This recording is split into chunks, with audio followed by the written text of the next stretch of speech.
श्री गणेशाय नमः। महाग माहात्म्य अध्याय 2। राजा के ऐसे वचन सुनकर तपस्वी कहने लगा कि राजन, भगवान सूर्य बहुत शीघ्र उदय होने वाले हैं, इसलिए यह समय हमारे लिए स्नान का है, कथा का नहीं।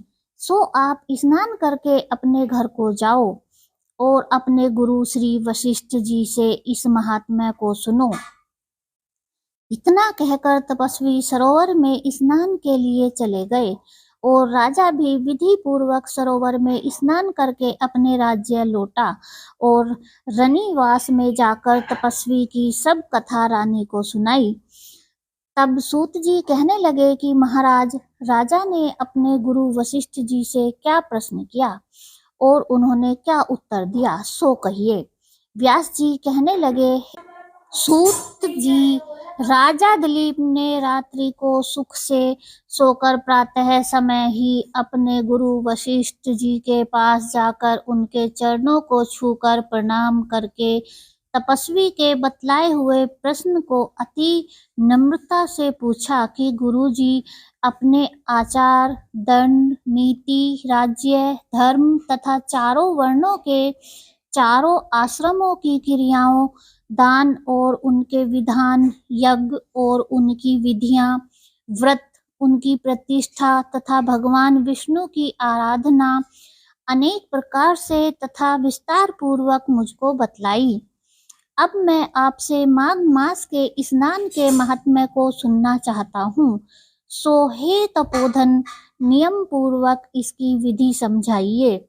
गुरु वशिष्ठ जी कहने लगे कि हे राजन, तुमने दोनों लोकों के कल्याणकारी, वनवासी तथा गृहस्थियों के अंतःकरण को पवित्र करने वाले माघ मास के का बहुत सुंदर प्रश्न पूछा है।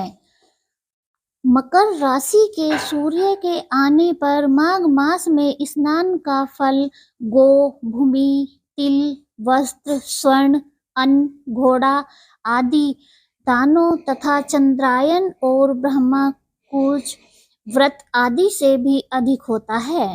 वैशाख तथा कार्तिक में जब दान, तप और यज्ञ बहुत फल देने वाले हैं, परंतु माघ मास में इनका फल बहुत ही अधिक होता है।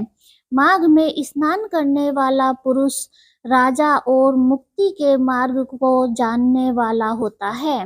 दिव्य दृष्टि वाले महात्माओं ने कहा है कि जो मनुष्य माघ मास में सकाम या भगवान के निमित्त नियम पूर्वक माघ मास में स्नान करता है, वह अनंत फल वाला होता है। उसको शरीर की शुद्धि, प्रीति, ऐश्वर्य तथा चारों प्रकार के फलों की प्राप्ति होती है।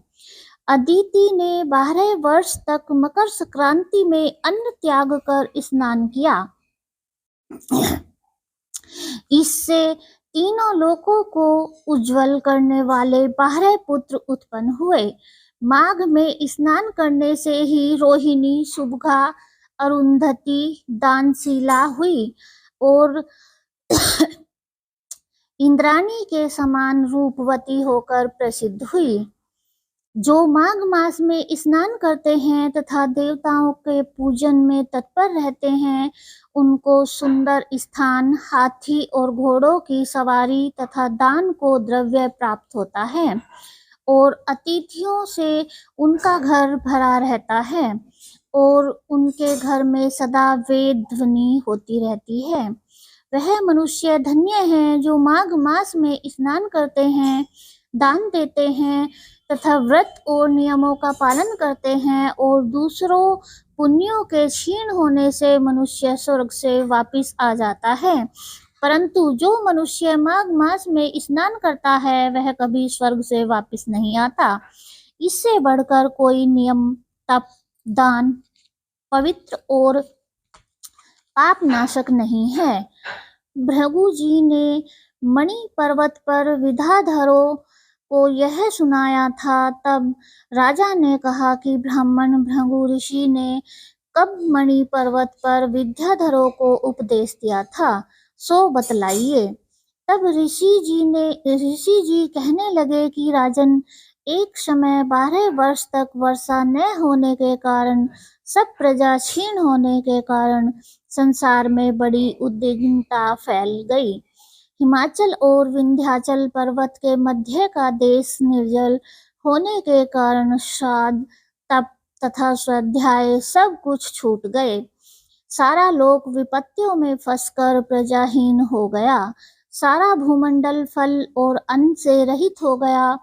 तब विंध्याचल से नीचे बहती हुई नदी के सुंदर वृक्षों आच्छादित अपने आश्रम से निकलकर श्री भृगु ऋषि अपने शिष्यों सहित हिमालय पर्वत पर गए। इस पर्वत की चोटी नीली और नीचे का हिस्सा सुनहरी होने से सारा पर्वत पीतांबरधारी श्री भगवान के सदृश लगता था।